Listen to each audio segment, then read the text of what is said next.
When you look at a page of text, what do you see? Do you see words all neatly lined up, ready to read, and easily understood?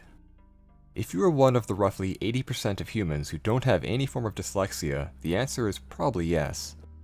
If you're like me, however, the answer is a very strong no. You may have noticed odd typos are not an uncommon sight in my videos. I do proofread and edit the best I can, but without a third-party review, it's not something I can usually avoid. What is dyslexia? Dyslexia is a learning disability that affects reading, writing, or both simultaneously. A person with dyslexia may have trouble spelling words, reading words, understanding words, seeing words, and associated troubles with numbers. Usually, a dyslexic person will have one or more of these issues to differing severities. What causes dyslexia isn't fully known. Some studies seem to indicate a link between low activity in certain brain structures, primarily in the left hemisphere. There are also some ideas involving the cerebellum and physical word formations when speaking. However, a definitive cause is still under investigation. I can't speak for all dyslexic people, but I can try to help visualize my own dyslexia and give a point of reference as to why I have so much trouble with language. A good place to start is that my dyslexia is, comparatively, rather severe. I did not learn to read until I was 10 years old. Up to that point, I could not properly read or write at all. I just couldn't. I would often fake language comprehension in school. I memorized common words based on how they looked, but did not know how the letters interacted to make those words. When faced with a word that I had not memorized, I was out of luck. My mother actually caught on to this rather early when she noticed I would read Dr. Seuss books without actually looking at the words. I would just recite the books from memory of other people reading it to me. This was not ideal and caused major issues in school. I would get frustrated and act out and just be a general troublemaker, so my teachers didn't like me and other students were kind of afraid of me. Oftentimes I'd be left in the hallway or left in an empty room because the teachers just didn't want to deal with me. This might be where my petty nature developed. It's hard to say. Eventually, my mother was able to figure out how to teach me to read, and by the 5th grade, I was able to read, to some extent. However, problems still persisted. Learning how letters work is only one aspect. There are other issues I faced, and still do to this day when it comes to words. Vision. This one is probably the most upsetting, as it's hardest to explain, but I can visualize it. When I look at a paragraph of words, the page is not static, the words are not stationary, and the letters are not persistent. The letters and words visually fade in and out of existence. They legitimately just disappear.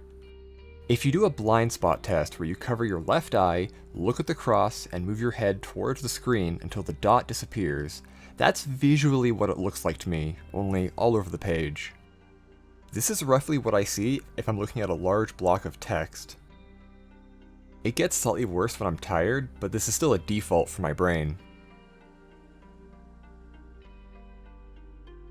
So sometimes when I make an obvious typo, I miss it because I legitimately do not see the error.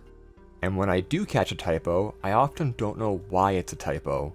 A word will look wrong to me, but I can't figure out why it's wrong. I try reading it over and over and over, and I can't find the error. I know it's there, but I just can't find it. I believe this is the reading comprehension issue that originally made it difficult for me to learn to read in the first place, still manifesting itself. Arrangement. This is a more standard complaint amongst dyslexic people, but words and letters do not stay in the same place for me. When I read, letters and sometimes whole words will often transpose with each other, making a sentence suddenly make no sense when I read it.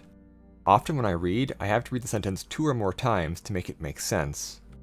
When I write, this problem also comes out. I will sometimes write letters or words out of sequence and have to go back and correct them. One way I found to help with this is to disregard the rules of the English language and write everything phonetically, basically turning English with the Latin alphabet into a constructed language with only basic rules.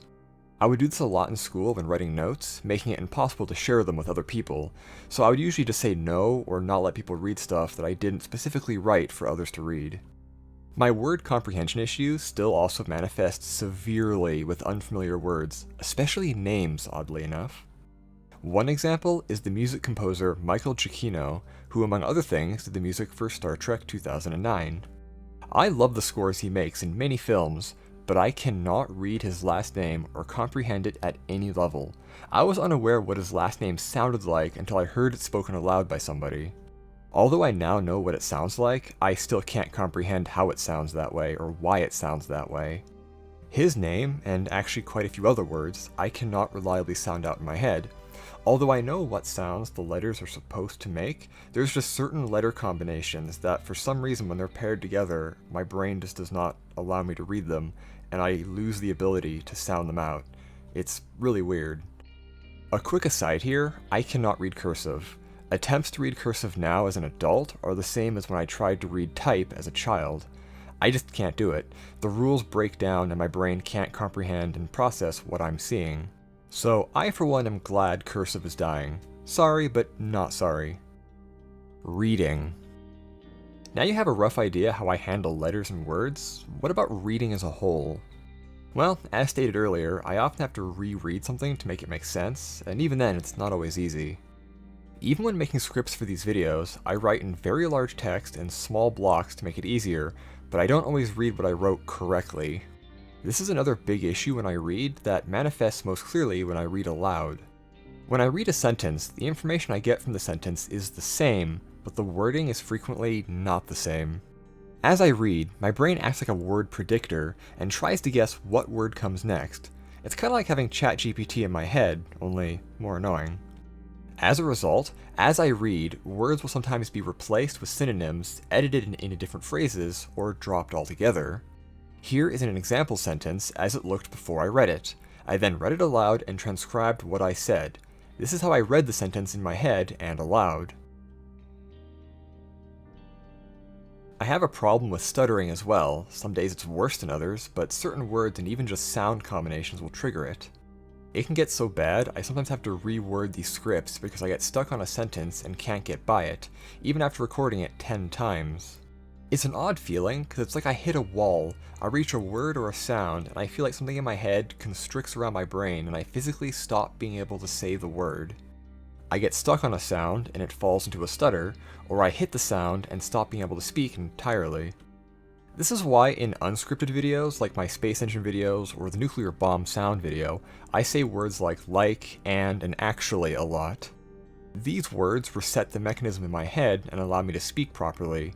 If I don't use repetition words or even pauses and sounds like to break up what I'm saying, I will hit a stuttering block and become unable to finish my sentence. I don't know if any of this is actually related to my dyslexia. I suspect it's just an unfortunate unrelated issue, but it does correlate with the speech comprehension issues. My dyslexia word predicting does trigger the stuttering by sometimes inserting an unplanned word into a sentence that conflicts with the word before it or after, causing my brain to lock up. This is why sometimes a script that only contains 5 minutes of speaking will take me 45 minutes to an hour to record, because I have to redo lines again and again until I do it without fault, or at least without too many faults. Another unfortunate but somewhat amusing aspect is I also have the troubles with numbers. Math classes were insurmountable to me because I just had so much trouble visually comprehending the equations. They would always move and do stuff. It was awful. It's interesting to note that I'm a profoundly dyslexic man who stutters, talks fast, has troubles with math, and is colorblind, yet I like spending my time writing, narrating YouTube videos, using math and engineering projects, and enjoying art. There might be a motivational lesson here. Not every roadblock you face is surpassable, but that shouldn't stop you from trying. I may not be able to fully get past my learning disability roadblocks, but I have managed to climb atop them and look beyond, finding ways to make things work for me and to work around the issues I face. Thank you for watching. I hope you enjoyed this deep dive into the problems I face while making these videos, but don't worry, I always enjoy making them, so it kind of levels out.